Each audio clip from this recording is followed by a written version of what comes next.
Hey Patreon, once again guys, thank you for your support. So guys, I want to go ahead and show you some gameplay once again using this Vikings offense. In particular, what I'm coming out of the huddle is the Y off close formation, and the reason I do this is because it's spread. It allows me to read the defense a little bit better before snap. Now this is good against an opponent that stays in his base defense and doesn't audible out of it. So you'll see me making some fairly good reads against this guy. Also, one of the reasons why I do run this offense is I want to try to establish the run against my opponent.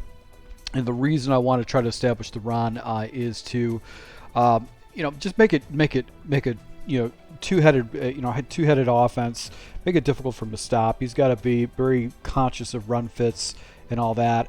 Right here, just go ahead, run the same play, just inside zone, inside zone. I just like the blocking. He tries to motion this guy's over. I'm able to go ahead and pick up a first down right there, just barely. But I just want to go ahead and establish the run against this guy. Now, he came off of like a one-play touchdown. So, a lot of times you feel like you need to respond and actually do a quick score too. But me personally, I just try to go ahead and set this up. Now, I was reading man coverage, and my read was really going to be try to go right here.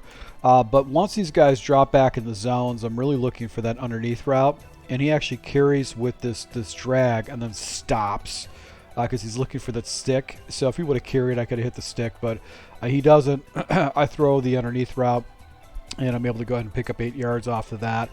Worked out pretty well for me. Now I go ahead, and I think what it did is it jumped into basically the zone play.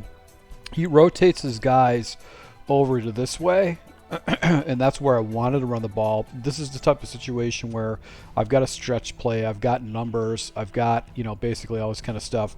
You flip the stretch and run it. But I was being stubborn more than anything else.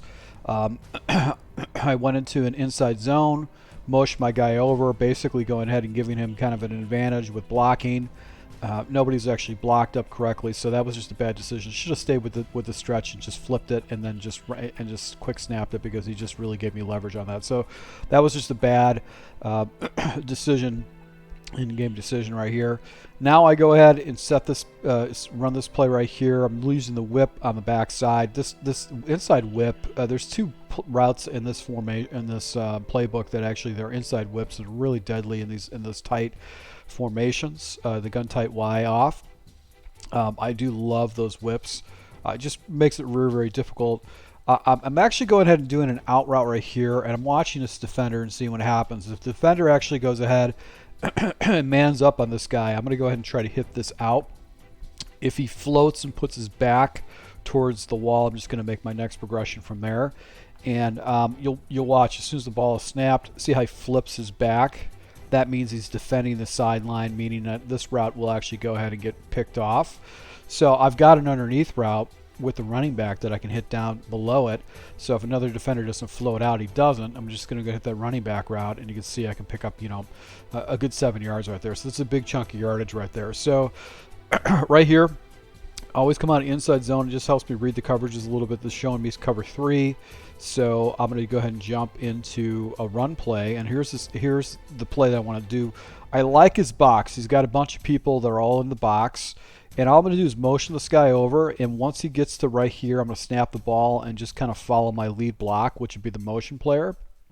And he always does a very good job of blocking. And it forces my opponent to actually defend the outside. So he actually comes in. He doesn't play the edge, and I'm able to go ahead and pick up a good chunk of yards. So I love that that stretch play. The stretch play is just phenomenal. A play to have in your arsenal. Now he's got a pretty heavy box. I just decided to run the ball, just see if I can pick up some yards.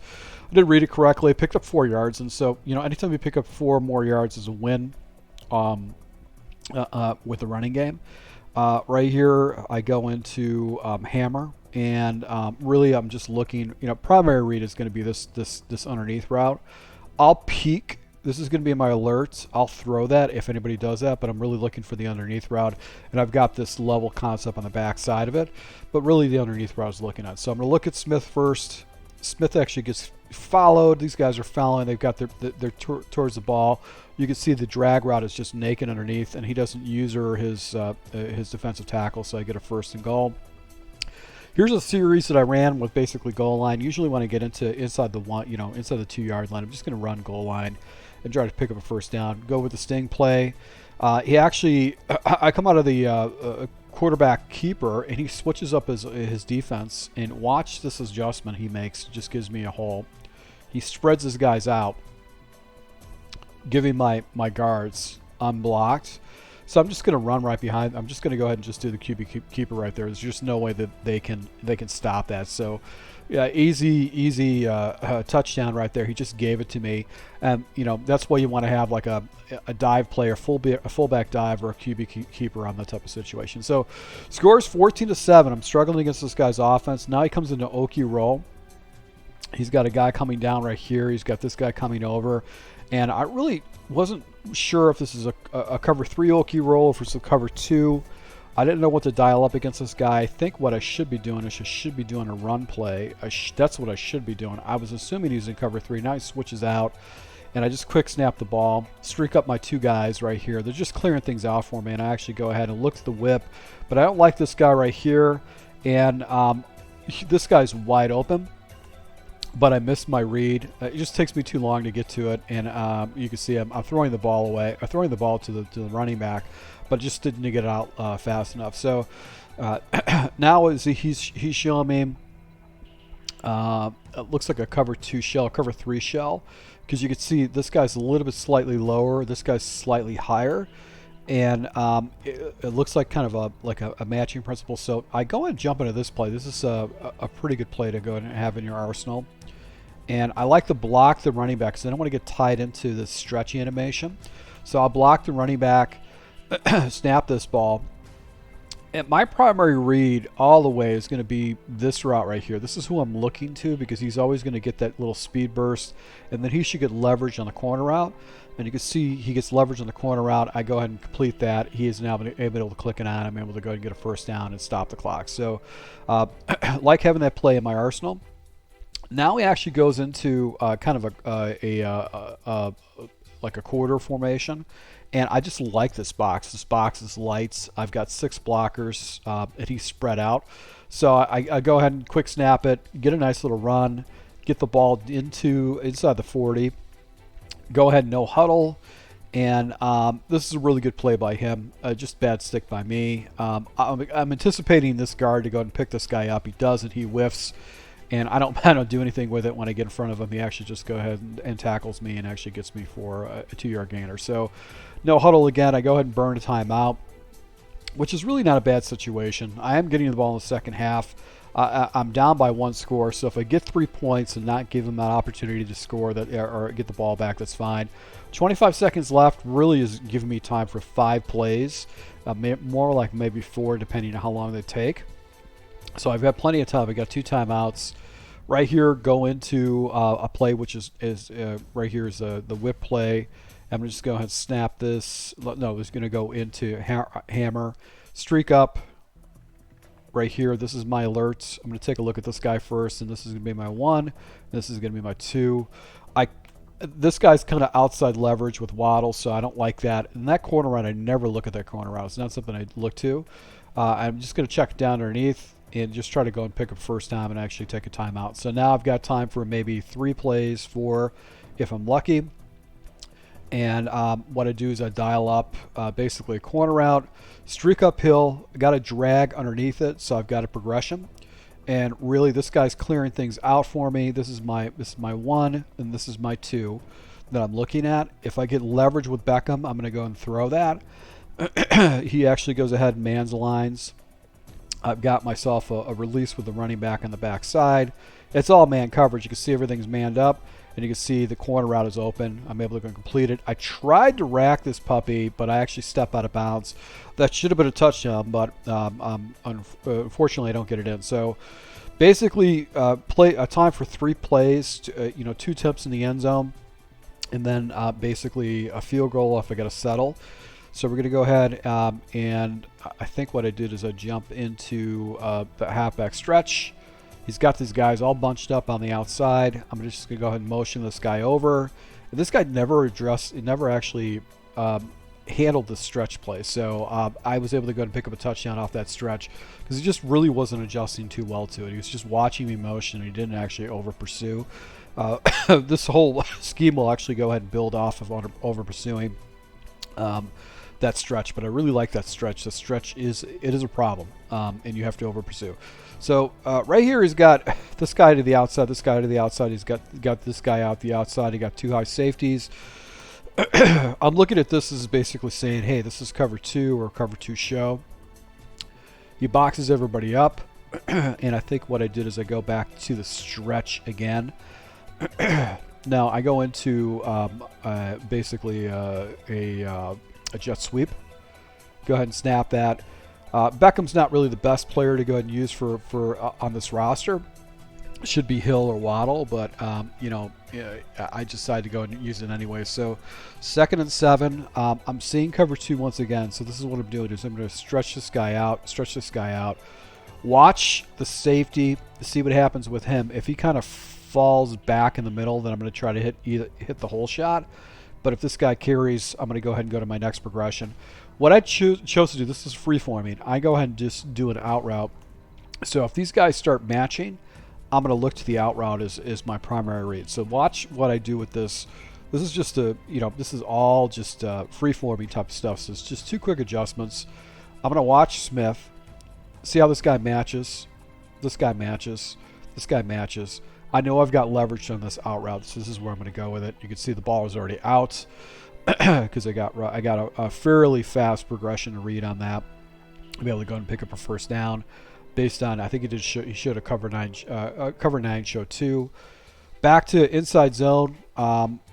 Didn't take the wrong hole. I had leverage, and the defender actually was getting pushed back. So if I would have took that outside, I would have got more yards on that. So now he actually presses everybody down. I think what I do is I do a streak route. I'm going to watch these guys to see what they do. If they kind of fall back, I'll try to take a shot up top. If they don't fall back, if they rotate down, that's what I'll take.